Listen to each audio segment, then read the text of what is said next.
Hey, I'm joined by Cam Battley now. He's the Chief Corporate Officer of Aurora Cannabis. You all know where that trades. Cam, welcome back. Nice to see you again. Cam, it's good to have you back. How's your summer going? Very good, other than the obvious with respect to the markets being red in this sector. You know, to me, it strikes me as a healthy evolution of the market, that it goes down as well as going up. I'm glad you think it's healthy because our shareholders are not using that particular word. I can just imagine. Frustrating as it may be for markets to aspirate, but being a living organism, as most markets are, they do have to breathe out as well as in. Look, you're absolutely right. And I would say, first of all, a couple things. One, Aurora has been distant from the drama and the convulsions and the difficulties that we have seen in this sector. And I find that sometimes a little frustrating, that we keep quietly keeping our nose to the grindstone and executing consistently, continued growth across all of our distribution channels. And we're doing what we promised to do, not just this year, but over several years. And I would honestly like to see over time, something that I'd like to achieve, is a bit of a decoupling of Aurora from the sector. Bundling us in with every other company in the sector, I don't think is appropriate anymore. I think we've achieved a level of scale and discipline that sets us apart. But let me add this. I know that there's a lot of concern about the cannabis sector as a whole, and I think that there's perhaps more concern than warranted. This sector is going to be okay. And sometimes, you know, in a market that is so heavily retail, as cannabis is right now, overwhelmingly so, we know that retail markets tend to trade on emotion and on news, and that's why you see a lot of the volatility that you don't see in mature industries. I think it's probably worthwhile for investors in the sector to take a deep breath, take a look at what they liked about those companies in the first place, take a look at what they like about the opportunity of being early movers in a brand new global industry, and reassess whether things are really so bad. I don't think they are. I think this sector is going to be all right. Sure. Well, it should be easy enough to differentiate yourself from the rest of the industry. It would be just turning a profit. Yes. And your recent projections suggest that, the guidance suggests that you are getting very close to that and some serious revenue. Well, so yeah, we put out guidance, you know, a little over a week ago, and I think it was pretty important. We've seen some kind of weak earnings reports from some companies. We wanted it to be clear that we're not experiencing some of the challenges that some of the others are, temporary or otherwise. And so based on our guidance, we're anticipating in excess of $100 million in net revenues, over $90 million, between 90 and 95 million in cannabis revenues. And that makes Aurora the global revenue leader in the cannabis sector, which is gratifying because it's something that we anticipated quite some time ago, and I think a lot of people found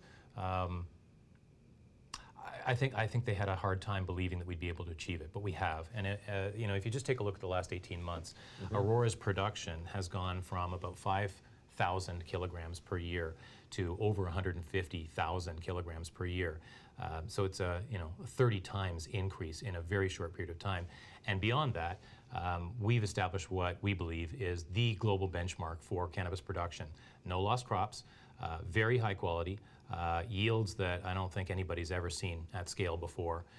And we've found the markets globally to be able to distribute that. So we're the leaders in medical cannabis in Canada, we're the leaders in medical cannabis internationally, and we're the leaders now, apparently according to third-party reports, in the Canadian adult consumer market as well. So it's continued growth, it's a lack of drama, a lack of crisis, and that's based on solid production techniques. It's based on a very strong management team with a few people that I do want to make shout-outs to. And also I think it's a validation of our overall business model, and that's a testament to Terry Booth, our CEO and co-founder. Okay, so you're reporting your Q4 and year-end for fiscal 2018, correct? Now, how is your net number going to look relative to analyst consensus? We're going to be pretty darn close. We, obviously maintain close relationships with the analysts. We give them access to all the information that they need. So we're going to be pretty close to where analysts have anticipated that we would be. It's one of the reasons that we put out this guidance. We want there to be no surprises. We want to lead this sector in transparency as well as in other things. And we want to have clarity, and we want to let people know what to expect. So that's why we put out the guidance. We are continuing to track towards positive EBITDA, as indicated earlier in the year. And I'm very, very pleased with that. And I'll tell you why. By putting a stake in the ground that we were taking profitability and that path to profitability seriously, it applied a whole new level of discipline to our operations. We're not pushing out the promise of profitability, year after year after year.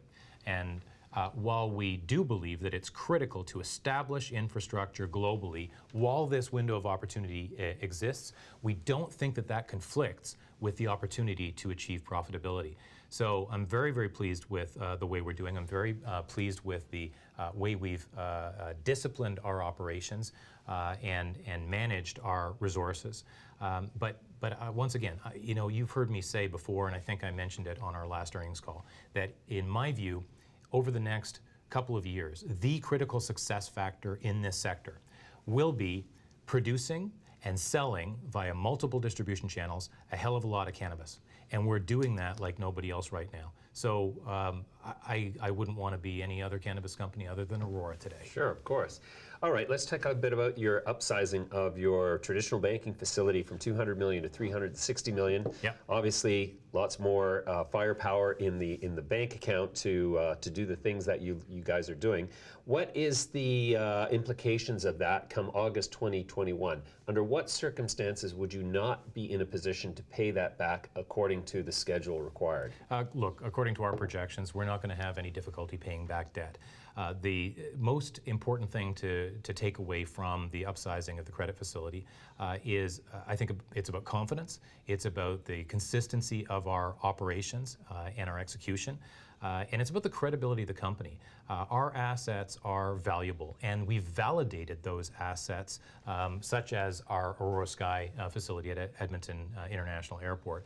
And by the way, we have additional Sky class facilities under construction in Medicine Hat and Odense, Denmark. But it speaks to the credibility of the company. This is the largest amount of traditional debt that any cannabis company has been able to access thus far.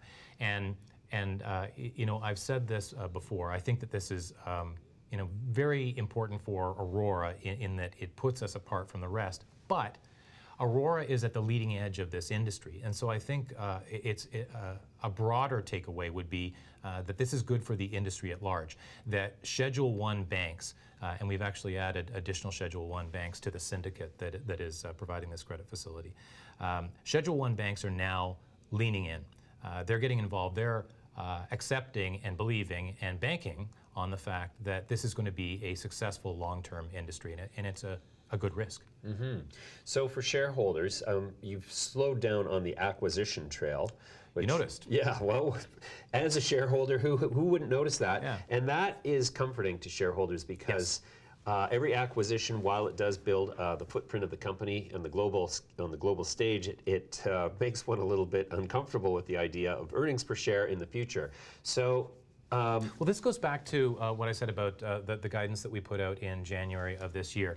We signaled a shift in our strategy, an evolution, I guess, in our strategy. And what we said at the time is that we believed that we had substantially assembled the assets and capabilities in Canada that we needed to be a or the leader going forward, and that our future focus for M&A would be on a global scale, opening up new markets. And we've done that successfully too. We're now operating in 25 global markets, 25 countries.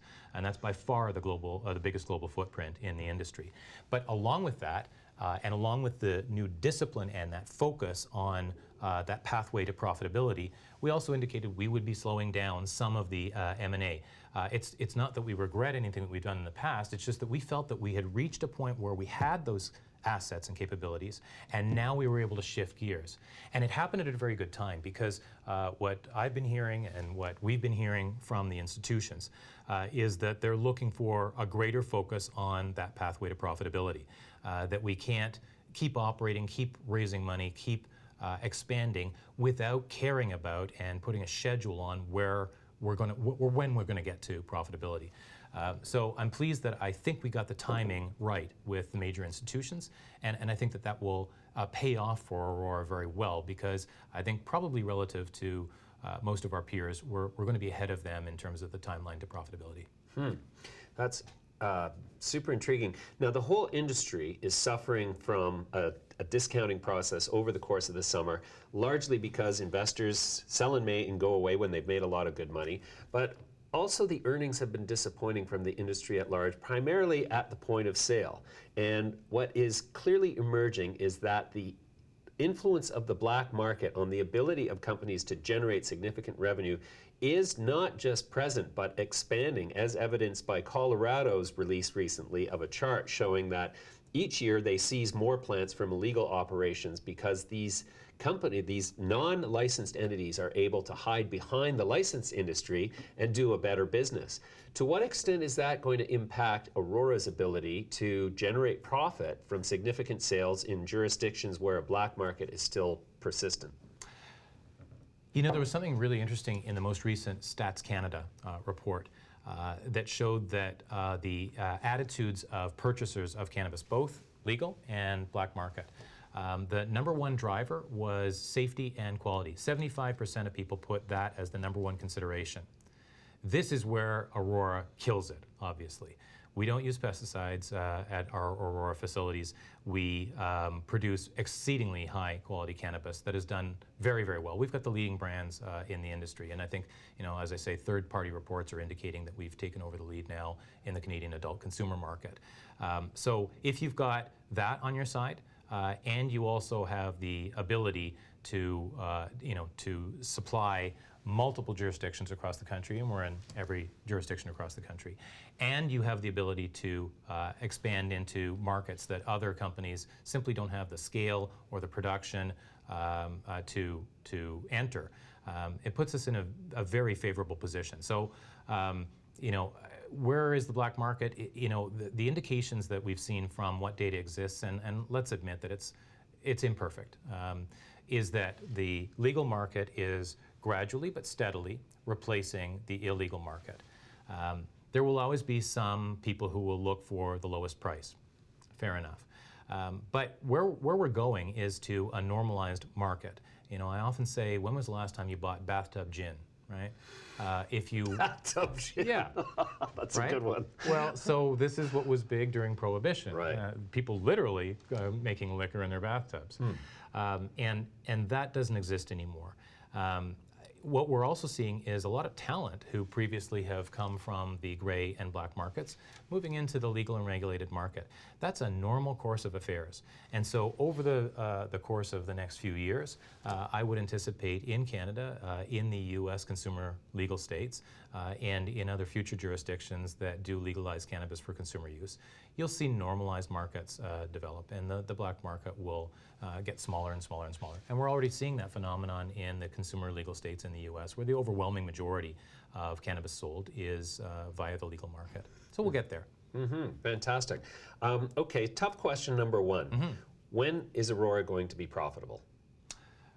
What we said in our most recent guidance is that we remain on track towards EBITDA positive, and particularly EBITDA positive on cannabis operations. So I don't want to be incarcerated for violating securities regulations, and I'll wait until we report before September 15th with our year end. But if you're asking me that if I'm confident that we are on track, we're still on track towards EBITDA positive and on that pathway to profitability, yes, and I think we are ahead of most of our peers as well. Okay. Tough question number two.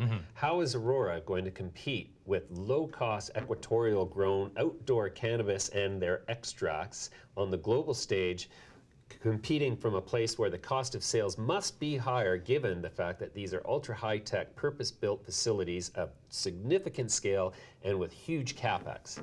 This is one of your patented, really interesting, long, multi-level questions. So, I should patent those, shouldn't I? You really should. So let's break it down. First of all, we're involved in outdoor grow as well in Latin America. The largest one in Canada, I understand. The largest one in Canada, in British Columbia, in Westwold, in British Columbia, as well as another. Did you say Westwold? Yes. Is that my world? Not Westworld. Westwold. Dayton. Yeah. And also in Quebec. And what we're doing right now, we're essentially in the research phase with our outdoor grow. But you've heard me say before that we've got a lot of science talent in our company, including one of the co-founders of Anandia Labs, who is now our chief science officer, and that's Dr. Jonathan Page, who led the team that first sequenced the cannabis genome. And through our plant science, separate from our human science, which is the clinical trials, through our plant science and through a new breeding facility that we're building in British Columbia, in Comox, we're identifying strains that can be optimized for growth in any condition: indoor, outdoor, greenhouse, northern latitudes, equatorial, and so on. We do anticipate that outdoor grow will be a piece of the puzzle, and that's why we're investing in it. At the same time, we are thinking globally. We're thinking like a global enterprise. And the challenge with outdoor grow is that there's too much risk associated with it in order to build a global enterprise solely on that basis. Because if you think about it, outdoor plants they're vulnerable. This is why we started to use greenhouses and other facilities for growing plants of all kinds. If there's a big wind, you can lose a crop. If there's a major rainstorm or hailstorm, it can wash the trichomes, the crystals of cannabinoids, right off the outside of the flower because it wears its medicine on the outside, right? You have the risk of disease, you have the risk of pests, you have risk from pesticides from nearby agricultural facilities because it's all in the wind. So we believe in outdoor grow. We think it's a part of the puzzle. We are going to be engaging in it, and we think we're going to do it better than others because we're going to have the science backing the strains that are the hardiest, that are the most disease resistant. We're going to be selectively breeding for those characteristics. So there's that. Now the other thing to bear in mind is, think about any other industry. You will see in manufacturing, for example, that it's common to make a choice between producing in a developing country, for example, that has low labor costs, or producing in a developed country and using high technology. Does that sound familiar? Mm-hmm. So this is why we are hedging our bets. We are going to be producing low-cost cannabis, mostly for extraction, on an outdoor basis. But we have completely validated this concept of our Sky Class facilities, these mass-scale indoor facilities with a glass roof, with 100% control over the critical environmental variables. And I think we've seen by some of the performance of some of our peers that being able to produce without crop loss, being able to produce that really high quality product in a controlled indoor environment, being able to deliver extremely high yields and improving yields, and those high levels of cannabinoids or active pharmaceutical ingredients. That's something that completely differentiates us from everybody else. There's nobody in the industry who's developed this kind of technology. And one of the other characteristics of these high-tech, highly automated indoor grows using robotics is its low cost.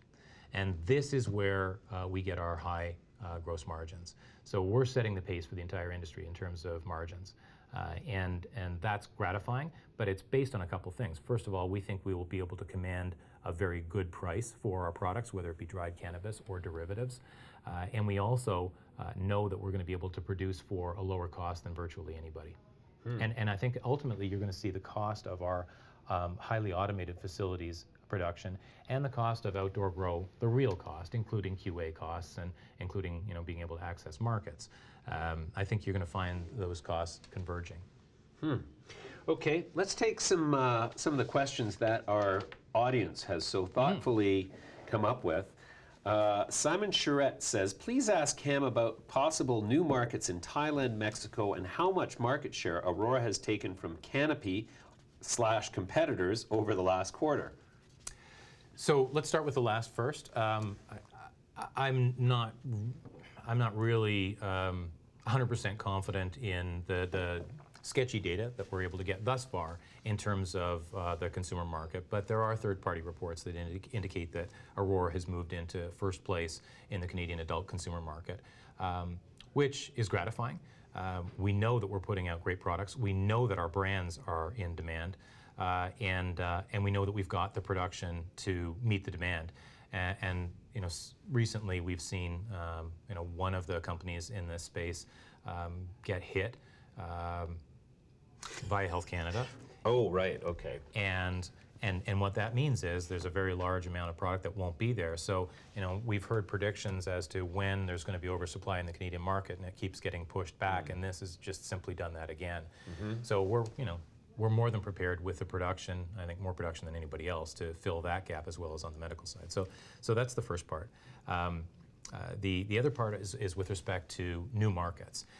And we're seeing enormous interest. I actually just had a delegation from Thailand into Aurora Sky in Edmonton this week, led by the Thai ambassador to Canada and involving a number of Thai government officials and researchers from different universities. There is enormous interest, and I love this, there's enormous interest in learning from Canada's experience. The same goes for a number of countries on different continents around the world that they want to learn from what Canada has done with respect to establishing our medical cannabis system and replicate those successes. I would gently suggest that there are some things that Canada could have done better. Perhaps I'm a broken record, but it won't surprise you to say that I don't think that it's right to tax medical cannabis. In Canada, that's the only prescription product for which any tax applies. And we have both excise tax and GST, HST on medical cannabis in Canada. And if you think this is a preview of something that I'd like to talk about ahead of the federal election, you would be right. Okay. But you know, let's give Canada a lot of credit, and particularly the public servants at Health Canada. They put together a medical cannabis system in a hurry under orders by the Supreme Court of Canada. And they did it exceedingly well, and they did it to the point where other countries are coming to visit us to learn how it's done. We're the leaders. That pleases me. Makes me patriotically proud. Sure, I'm with you there. Okay, John Doe says, what is your plan John for... Doe? John Doe. I don't think that's a real person. Oh, it could be John Doe. Oh, okay. Well, that's just their screen name. But his question is, what is your plan for the U.S. hemp market? To enter it. I like that. Short and to the point. Matt Barone says, James, please ask Cam some tough questions. Whether or not they will be EBITDA positive, we just covered that. Latin America and their plan to enter the U.S. market, we kind of just covered that. I'll go into a bit more detail about that. So Latin America, you know, we've established very strong infrastructure there. It is performing well. It's ticking along. We do have to wait for the markets to actually launch in some countries. Brazil is a good example. You know, there's limited opportunities right now, but there are going to be very major opportunities, and that's a very large population. In fact, the key reason for our investments in ICC Labs and elsewhere in Latin America is because we know there's going to be a strong market there, and we want to get in first. We want to get in early, establish the relationships, build that infrastructure so that we're ready as the markets switch on. Initially, medical, and we anticipate in certain countries, ultimately consumer. There have been some noises about consumer legalization in a number of countries in Latin America. So that's a population of 600 million people, and you want to be early. You want to have those relationships. You want to have the infrastructure prepared, and you want to be able to take advantage as those markets start to grow. So we're very, very pleased with that. What was the other part of the question? Well, entering the U.S. Right. Yeah. So as I've said before, our U.S. strategy is multiple points of entry. And we've been in the U.S. now for some time, since, I guess about a year ago, with Australis Capital, which is assembling this lovely suite of assets and capabilities in the U.S. and for which we have a back-in right, and that was our first step into the U.S. market. We've also entered the U.S. market through our partnership with UFC. Are you a fan of mixed martial arts? I am a mixed martial arts fighter. Holy cow. We're going to have to get a beer. I'm just kidding. So I am not a mixed martial arts fighter in the UFC sense, but I have fought with every aspect of my body over time in various situations. So you must need some CBD. I definitely need to be a CBD consumer. Because so do the fighters. And so Yes. we have a research partnership with the UFC, a multi-year We partnership. had a UFC fighter on as a guest recently. Really? I can't remember his name. He's a Canadian contender. I'm going to say championship, but I'll show you that segment in an email. But Lovely. Now that I know that Aurora is actually UFC connected, I'm going to reach out to more of those So guys. we are, and in fact, a couple months ago, I was with our team, our extended team in Las Vegas, and I got to see my first live UFC fights, which was astonishing. It's really intense, and these athletes, they really are incredible because they train year round, right? So they don't have an off season. They train and fight year round. And the Performance Institute, established by the UFC to help these athletes be in absolutely optimal shape, is incredibly impressive. In fact, the entire UFC operation is massively impressive, and we're delighted to be partners with them. But what we're going to be doing is researching together the therapeutic utility of CBD for things such as injury recovery, exercise recovery, and even injury prevention. This is a very significant entry and a long-term partnership, so a very significant entry into the U.S. market. And then, of course, people are wondering, when are we going to make a move with respect to hemp-derived CBD? When are we going to make additional moves into the U.S.? And obviously, I can't reveal that right now. Once again, we have to be worried about selective disclosure every time we talk about it. But we do anticipate moving into the U.S. via different points of entry. And I've said it before, and I'll say it again. If you want to be the global leader, you have to be a leader in the United States, and we will be. Okay. There's actually several instances of people wanting to know, and I'm just going to qualify their questions into a more linear sort of topic. When is the relationship with Nelson Pelz going to result in some value for shareholders of Aurora? You know what? I would actually say that the relationship with Nelson Pelz is already paying off. You haven't seen us announce yet partnerships with companies in mature industries, but you've heard what our strategy is, and that is to optimally enter multiple verticals and also not give away control. So we've seen the experience of a couple of companies in our sector who've given up control. They've given up control of their boards and significant equity to a single company in a single vertical. And that's not the way we want to go. We think that we know best how to open up cannabis markets, both medical and consumer, on a global basis. And it's not being arrogant. It's simply that we're in a sector that is brand new, for which there's no blueprint and there's no map forward. We think that we've made more right moves than anybody else. And we don't think that another company in some other mature industry can easily come in and tell us how to grow the global cannabis business better than we can. So, maintaining our independence is key. Partnering with multiple companies in different verticals is our objective. Nelson is the most, not just connected, but wise advisor we could possibly have. And so that is moving forward. I know that people would like us to have announced some partnerships by yesterday. But the reality is, it takes time. The negotiation happens on both sides, and we want to get it right. You've heard me say, let's measure twice and cut once, because once you establish these long-term, significant, multi-year partnerships, it's very hard to modify them. So you really want to get it right the first time. You bet. Okay. Lost in Boston wants to know, I wish I could get some Aurora swag to wear in spirit of the call. Can we order? Is that Lost in Boston or Lost in Bolton? Bolton. Yes. Sorry, Bolton. Who's Lost in a Bolton. Twitter follower, so Right. shout out to Lost in Bolton. Okay, says, I wish I could get some Aurora swag to wear in spirit of the call. Can we order swag in the U.S. yet? You know what? I actually checked up on that when I saw that tweet. I think it was in an airport.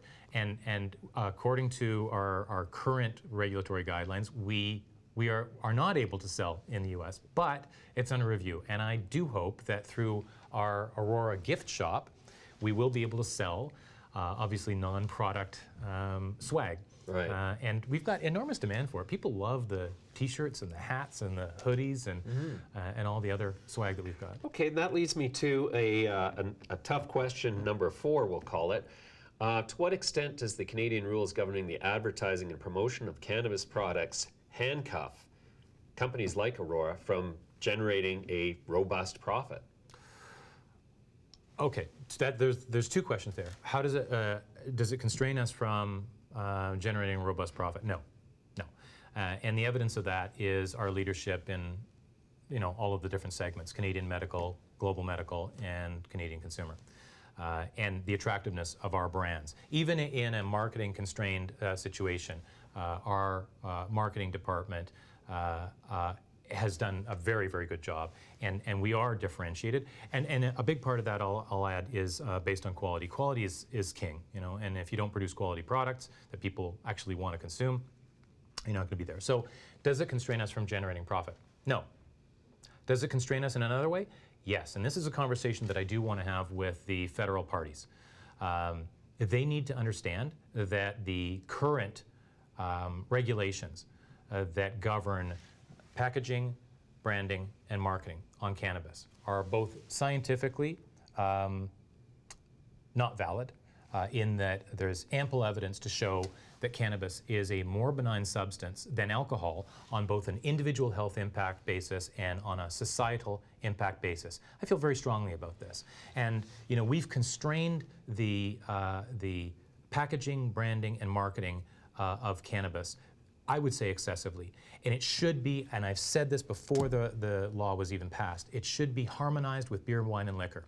If you can advertise in appropriate ways to appropriate audiences on an age-gated basis, beer, wine, and liquor, well, by God, you should be able to do the same thing with cannabis products, which scientifically are more benign.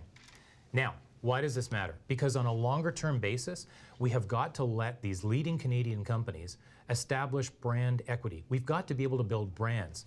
Right now, I've been very clear. I think that the number one critical success factor in this sector globally over the next couple of years is being able to produce and sell a lot of cannabis, and being able to open up new markets and do that as much on a global basis as you possibly can. And we're killing it that way. But I want the opportunity for Aurora and other leading Canadian companies to be able to establish long-term global leadership by letting us build brands. Every company in every industry needs to be able to build brands to differentiate from everybody else and to compete with global companies, right? And so this is something that needs to be revisited. It's understandable that we had to start with tight regulation with the advent of this market, but now let's have that conversation again.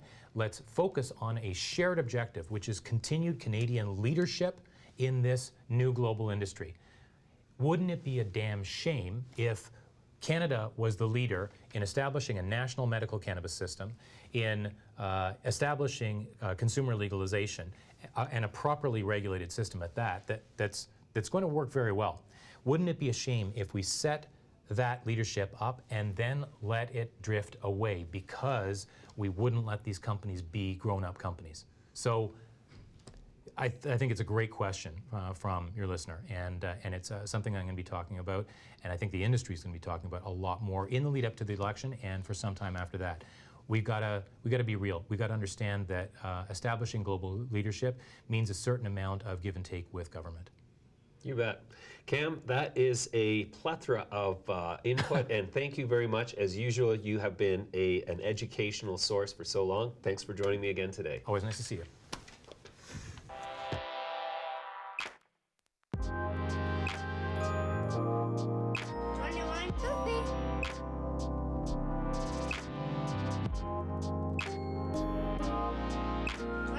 the thing